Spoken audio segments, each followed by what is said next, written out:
Hello, this is Deepak Modak and welcome back to another new video.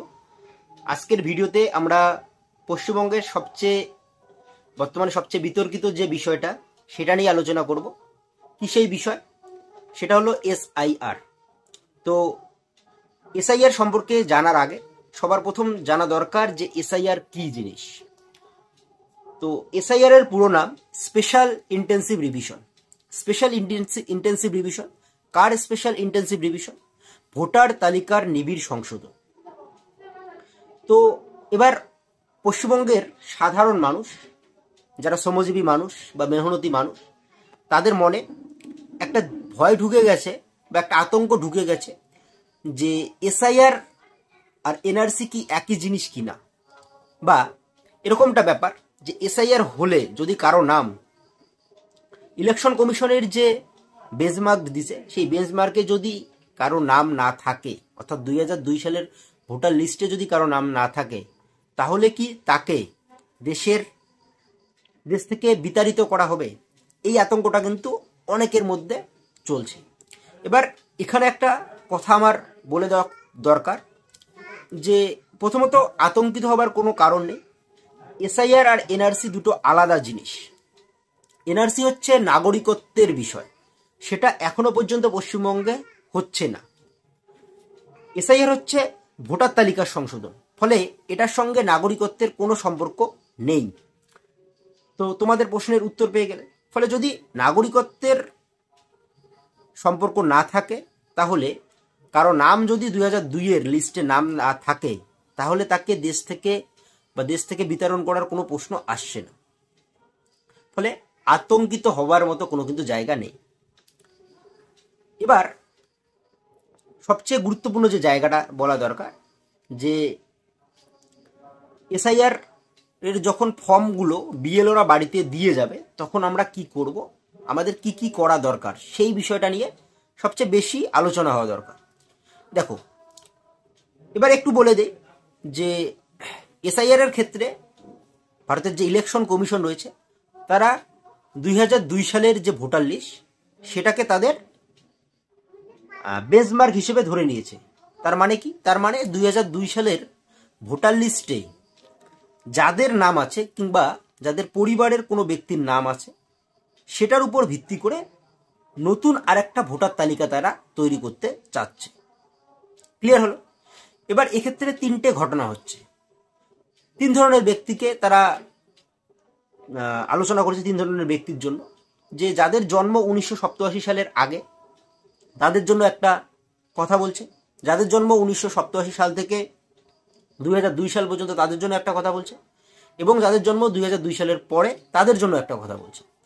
এবার প্রত্যেকটা কথা নিয়ে আমি আসছি।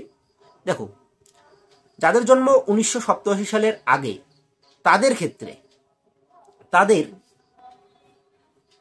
নাম যদি ওই 2002 সালের ভোটার লিস্টে থাকে, তাহলে শুধুমাত্র 2002 সালের ভোটার লিস্টে নাম থাকার যে একটা কপি, সেটা এবং বিএলও দেওয়া যে ফর্ম, সেটা ফিল আপ করে দিলে তাদের কিন্তু নতুন লিস্টে নাম চলে আসবে, তাদের ক্ষেত্রে আর কোনো সমস্যা হবে না। দ্বিতীয় হচ্ছে 1987 সাল থেকে 2002 সাল পর্যন্ত যাদের জন্ম, তাদের ক্ষেত্রে কি হবে? তো তাদের যদি বাবা মার নাম থাকে সেই 2002 সালের ভোটার লিস্টে, বাবা কিংবা মা যে কোনো একজনের নাম থাকলেই হলো, তাহলে তারা কি করবে? তার একটা কপি, এবং ইলেকশন কমিশন 13টা ডকুমেন্টের লিস্ট দিচ্ছে, যে 13টা ডকুমেন্টস কোন কোন ডকুমেন্টস লাগবে, সেই লিস্টটা আমরা এই ভিডিওর ফার্স্ট কমেন্ট সেকশনে দিয়ে দেবো যে কি কি ডকুমেন্টস লাগছে। তো সেখান থেকে তোমরা দেখে নিতে পারবে। তো সেখানকার যে কোনো একটি ডকুমেন্টস এবং 2002 সালের বাবার কিংবা মায়ের যে কোনো একজনের নাম থাকলেই হলো, কিংবা যদি নিজের নাম থাকে তাও হবে, সেই একটা কপি এবং ফর্ম যেটা আছে, যেটা বিএলও ফর্ম দিবে, সেটাকে পূরণ করে দিলে তাদের ক্ষেত্রে আর কোনো সমস্যা নেই। এবার চলে আসছি যাদের জন্ম 2002 সালের পরে, তাদের ক্ষেত্রে কি হবে? তাদের ক্ষেত্রে তার বাবা এবং মা দুজনেরই কাগজ লাগছে, অর্থাৎ 2002 সালের লিস্টে নাম লাগছে, বা পরিবারের যে কোনো একজনের নাম থাকলেই হলো। এবং ওই যে 13টা লিস্ট বললাম, মানে 13টা ডকুমেন্টসের যে লিস্টের কথা বললাম, তার কিন্তু যে কোনো একটা কাগজ কিন্তু তাকে জমা করতে হবে সেই বিএলও দেওয়া ফর্মের সঙ্গে। এবার কি কি কাগজ লাগবে এটা তো আমি বলেই দিলাম যে এই ভিডিওর ফার্স্ট কমেন্ট সেকশনে আমি পুরো লিস্ট লিখে দিব, সেখান থেকে তোমরা দেখে নিতে পারবে যে কি কি কাগজ লাগবে। এবার এখানে ওই 13টা যে ডকুমেন্টসের কথা বলছে তার মধ্যে একটা গুরুত্বপূর্ণ ডকুমেন্টস আছে যেটা সবার কাছেই আছে। তার জন্যে ওই 12টা ডকুমেন্ট যদি কারো কাছে না থাকে তাহলে সেক্ষেত্রে তার ভয় পাওয়ার কোনো কারণ নেই। কি ডকুমেন্টস? সেটা হচ্ছে আধার কার্ড। দেখো, আধার কার্ডের যে বিষয়টা সেটা কি, আধার কার্ড বলছে সুপ্রিম কোর্টে একটা কেস হয়েছিল যে এসআইআর এর যে হচ্ছে আমাদের 2025 সালে বিহারে যখন এসআইআর হচ্ছিল তখন সুপ্রিম কোর্টে কেস হয়েছিল যে আধার কার্ডটাকে প্রয়োজনীয় যে ডকুমেন্ট তার লিস্টে এনলিস্ট করা হোক।